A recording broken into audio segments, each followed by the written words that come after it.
from engineering.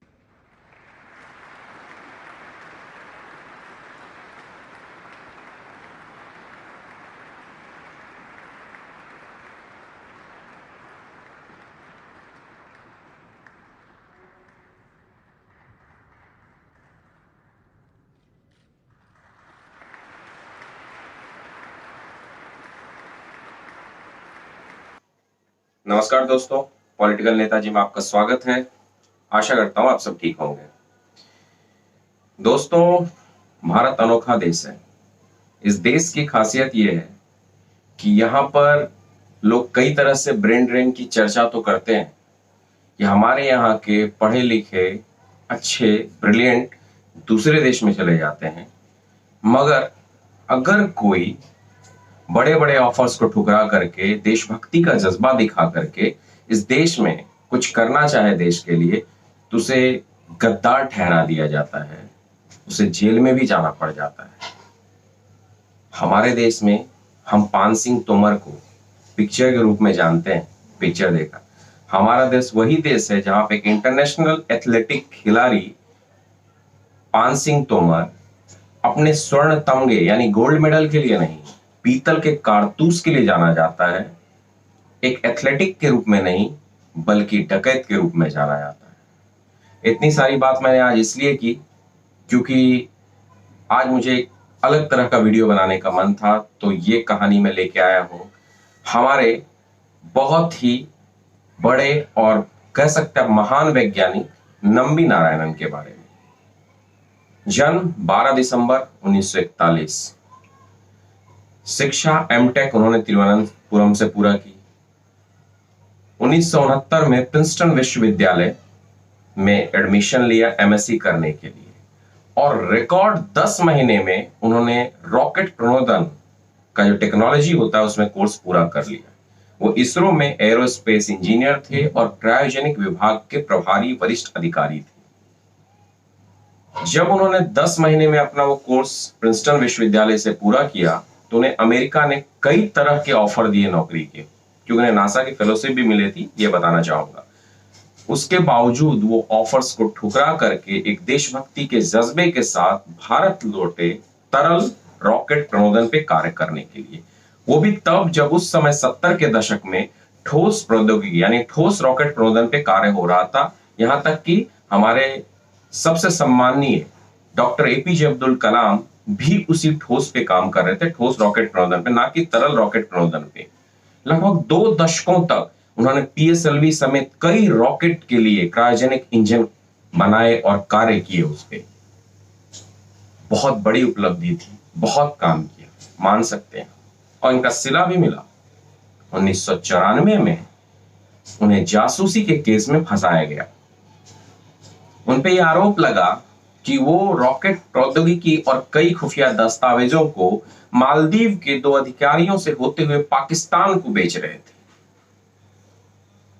उन्हें 50 दिन तक जेल में रहना पड़ा।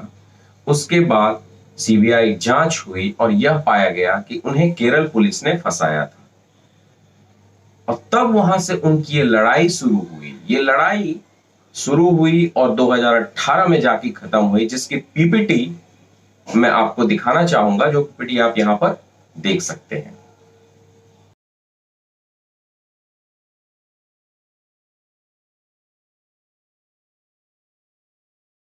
पीपीटी तो आपने देख ही लिया होगा किस प्रकार से उन्होंने लंबी संघर्षरत लड़ाई लड़ी है। लेकिन ये लड़ाई जो अभी हाल ही में एक न्यूज आया कि केरल विधानसभा के कैबिनेट ने उन्हें 1,30,00,000 का मुआवजा दिया है, उसके चलते ये न्यूज आया। मेरा भी इसमें बहुत ज्यादा इंटरेस्ट बढ़ गया जो मैंने ये देखा। वो लड़ाई उस पैसे के लिए नहीं थी, वो लड़ाई थी उनके सम्मान के लिए, जो उन्होंने देश के लिए काम किया था। और उस लड़ाई, उस सम्मान को पाने के लिए उन्होंने ये लड़ाई लड़ी। जाकर के उन्हें 50 लाख, अंत में सुप्रीम कोर्ट ने यहां तक कह दिया कि केरल पुलिस ने उन्हें जानबूझकर के फंसाया है, और 50 लाख रुपए की अंतरिम राहत देने की भी बात कही। मानवाधिकार आयोग ने भी 10 लाख रुपए की राहत देने की बात की। अंततः 1,30,00,000 का केरल विधानसभा के कैबिनेट ने मुआवजा पास किया। ठीक है, आप ये मान सकते 2019 में उन्हें पद्म भूषण की भी घोषणा की गई। ये सबसे बड़े सम्मान की बात थी। कि एक वैज्ञानिक जो देशभक्ति के लिए काम करना चाहता है, काम करता है, गद्दार साबित होता है, जासूसी का आरोप लगता है, हटता है और उसके बाद उसे पद्म भूषण भी जीत दिया जाता है मुआवजा में। मुआवजे से समाचार में आते हैं, लेकिन अगर आप मुआवजे की बात करें तो अगर वो अमेरिका की नौकरी को स्वीकार कर लेते तो उनके लिए 1,30,00,000 रुपया कोई भी बड़ी रकम नहीं जाती, बहुत ही मामूली रकम बन के रह जाती। लेकिन वो ना करके वो देश में आते हैं देश के लिए काम करने के लिए। कई लोगों का तो यहां तक मानना है, सच कितना है झूठ कितना है यह तो मैं यहां साबित नहीं कर सकता, कि कई खुफिया संस्था यह नहीं चाहती थी कि भारत तरल रॉकेट प्रौद्योगिकी प्राप्त करे और जो मंगल मिशन इतने दिनों बाद पूरा किया वो कहीं शायद 20 साल पहले पूरा हो जाता। कितनी सच्चाई है ये तो खुफिया संस्था ही जानती होगी। अब हाल ही में आर माधवन ने rocketry the Nambi effect movie बनाने जा रही है, टीजर रिलीज हुआ है। लेकिन उस दरमियान के उनके संघर्ष में उनके इसरो जो अपनी संस्था थी उन्होंने भी दरकिनार कर लिया, जिसके उन्होंने अपने आत्मकथा में इसके बारे में बताया भी है। तो क्या सोचते हैं हमारा कि हमारे देश में जो देश के लिए कुछ करना चाहे, पैसे के पीछे ना भागना चाहे, मल्टीनेशनल कंपनीज में ना जाना चाहे, बड़े बड़े सैलरी का लाभ ना देखे, लोभ ना करे, तो उनके साथ ऐसा ही होता है। कोई अगर आईआईटी से निकलने के बाद बड़ा ऑफर पाता है और आईएएस बनता है, वो ऑफर ठुकरा करके तो उसे कहीं ऐसे विभाग में डाल दिया जाता है जहां वो कुछ नहीं कर पाता क्योंकि वो ईमानदारी से काम कर रहा था। और किसी के साथ ऐसा होता है।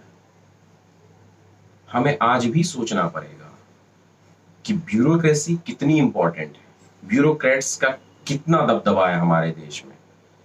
अरे अगर हमारी बात मानिए तो प्रोफेसर्स हो या साइंटिस्ट हो, उनकी एक जो छोटा सा बाबू होता है वो तक नहीं सुनता। जरूरत है हमें हमारी व्यवस्था को बदलने की।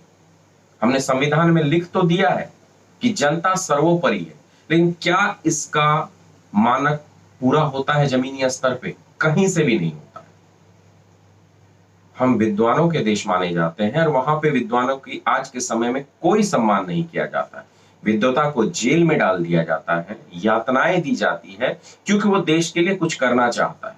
लेकिन जो यातना देता है, जो जेल में डालता है, उसके लिए कुछ नहीं होता है। कई साइंटिस्ट हर साल आज भी भारत में मर जाते हैं खुफिया तरीके से। किसी मुखपत्र का, किसी अखबार के मुखपत्र का या किसी समाचार का एक छोटा सा हेडिंग भी नहीं बन पाता है। आज हमारी स्थिति ये हो गई है। वरना हम कई वर्ष आगे रहते किसी नासा से या किसी और देश के संस्था से जो अंतरिक्ष कार्यक्रम पे कार्य कर रहे हैं, लेकिन वो ना कर पाए इसलिए हमारे साथ ऐसा होता है कि हमारे अच्छे वैज्ञानिक को गद्दार साबित करवाया जाता है। वशिष्ठ नारायण सिंह जब लौटते हैं ब्रिलियंट मैथमेटिशियन के रूप में, जाते तो हैं अमेरिका लेकिन लौटते हैं तो पागल के रूप में काउंट आते हैं। ये कब तक होता रहेगा? हमारे देश को ये सोचना पड़ेगा कि ब्रेन ड्रेन ना हो, जो ब्रिलियंट्स हैं उन्हें सही आधारभूत संरचना के साथ यहाँ काम करने का मौका मिले। नहीं तो हर वैज्ञानिक हरगोविंद खुराना जैसे बाहर जाएंगे और नोबेल प्राइज लेके आएंगे और बस हम इस बात से गर्व करेंगे कि वो भारतीय मूल के थे। भारतीय अगर नोबेल प्राइज ले तो ज्यादा बेहतर है, भारतीय मूल होकर के ले ये सही नहीं है।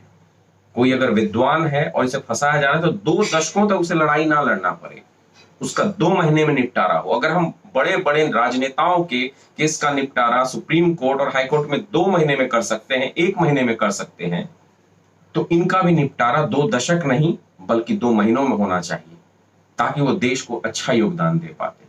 इस नोट के साथ इस वीडियो को समाप्त करना चाहूंगा दोस्तों। बहुत बहुत धन्यवाद। लाइक करें, शेयर करें, सब्सक्राइब करें।